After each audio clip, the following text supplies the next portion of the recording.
What's going on, guys? Welcome back to Sports Talk with Moaz. Make sure you guys like and subscribe. So there we have it. The Warriors take the 2-1 series lead against the Memphis Grizzlies, and this game wasn't close. It ended up being a 30-point blowout. I think that doesn't tell the full story. You know, early on, the Grizzlies started off hot, guys.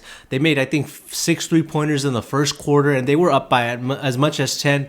But I think, the Warriors, stuck with their game plan, and I expected this to happen, right? Look, last game, the Warriors, they were missing a lot of wide open looks, and I was thinking, these looks are going to start to fall when they come home. And, I mentioned this in my previous video that role players play much better at home, guys. So that's something that I thought would, translate very well. I expected that guys like Otto Porter, Andrew Wiggins, they weren't going to continue to miss these shots, and each of them, Andrew Wiggins, I think, had 17 points. Otto Porter had 13 points. And, that was after seeing Steph Curry score 30 points. Klay Thompson had 21 points. Jordan Poole had 27. Jonathan Kuminga even had 18. A lot of that came in garbage time. But, there was a lot of flashes from the young guys. I think this, if the Warriors have this many guys scoring, they're almost unbeatable to beat. And I think one big takeaway from this game was that the Warriors shot almost 20% better than the Grizzlies. Let's just keep it real.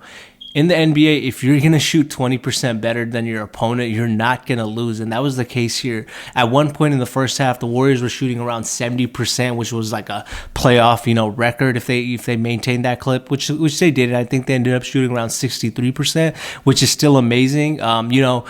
I think this series, obviously, there are a few things that we need to talk about, and let's get to it, right? Obviously, Ja Morant was amazing. I think he had 34 points this game, which was unreal, and there wasn't much that the Warriors could do to stop him. Steve Kerr tried putting Jonathan Kuminga in the lineup, starting lineup, which I think he'll continue to do in this series because Kuminga brings this athletic, guy that can move, that's tall, long, and I think he did a good job defending Ja Morant early on, and I think Steve took him out in the first half because I think offensively, Kuminga was a little too excited. He had a couple of bad shots, but overall, Kuminga, I think his main purpose is to bring alley-oop dunks that Draymond can do, be able to drive, get people in foul trouble, and be able to switch and guard Kuminga and just throw a different body at Ja Morant, and I think he'll be able to continue to do that. But, I think the one big thing was after this game, Ja Morant left with an injury, and it was a knee injury. But the Grizzlies decided to, I think they've made a play at trying to blame this at Jordan Poole, which I think is, pretty ridiculous. First off, why would Jordan Poole be the guy that the Warriors used to injure Ja Morant? I don't think that makes sense. And then if you look at, the video more, I think there was a play earlier in the game, maybe a few plays before that Ja Morant injury happened, where Klay Thompson was shooting a three, and Ja Morant, sort of looked like he bumped into his knee, something of that sort happened, and you can see Ja Morant's physically a little bit in discomfort. So I think that's when the initial injury happened, but maybe that Jordan Poole play added a little bit more, but I don't think there was any bad intent on Jordan Poole's part. You can see that before he gets the knee, he does grab the ball. So I think that's just in the heat of the moment in a playoff play, and I think for the Grizzlies to try to make it seem like the Warriors are being dirty and trying to injured players, I think that's pretty ridiculous. I think they're starting to make excuses. It's starting to show that the Warriors are the more experienced team. They've been here. They're staying calm. They're not letting these things get to them. I don't think that after what Dylan Brooks did, they try to even retaliate at all. So this is just one of those scenarios where the young and the old teams are, it's showing who has more experience. The Warriors are the 3 times champions, and I think they'll move on from this series.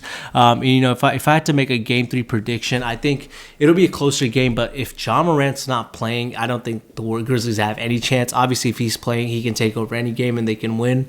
But if Ja Morant's out, the Grizzlies just simply aren't going to win. Guys like Desmond Bane, Jaren Jackson Jr., they only had 15 and I think 14 points between the two of them, so they need to play better, and I think hopefully it becomes a more competitive game from their end. But Desmond Bane just might not be healthy at this point. I don't know what it is. He looks completely different than the guy that played against the Minnesota Timberwolves. It could be that the Warriors are just a much more experienced team. It's a much harder matchup. He has to do a lot more on defense. The Warriors have 3 guards that can just score, so maybe there's that back and forth. And Jaren Jackson Jr., guys, he made 4 shots. All 4 were threes. And I think the Warriors are going to live with that as long as, he's not destroying them inside the paint.